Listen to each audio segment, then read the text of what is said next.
आता सो प्रचंड उन्हाळो असो अशो साद्यो साद्यो आमट्यो करून खावा एकदम भारी लागतात. आज मी करतोय टोमॅटोचा सार. एका मिक्सरच्या भांड्यात ओला खोबरा घेतलंय, हळद, भिजवलेली लाल मिरची, धणे आणि चिंच बारीक गिलगिलीत वाटून घेतलं. एक पातेला घेतलं, त्याच्यात घातलंय तूप, हिंग, मोहरीची फोडणी.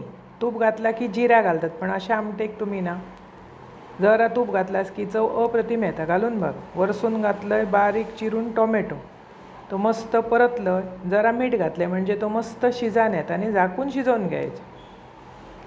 व्यवस्थित शिजलो की केलेला वाटप घालायचे. एकदम चव भारी लागतं. असा सार करून बघा.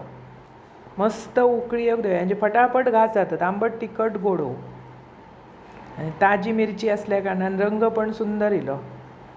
आताशी बाजारात भरपूर मिरची येऊक लागली, यंदा महाग पण भरपूर असतं. मस्त उकळी येल्यावर किंचितसो गूळ घातलं म्हणजे चव मस्त येतं.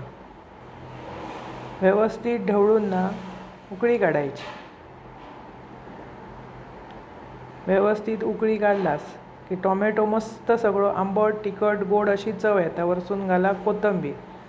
अशी आमटी करा, खावा, अप्रतिम चव. आवडतली तुमकां? आवडले चॅनल सबस्क्राईब करा.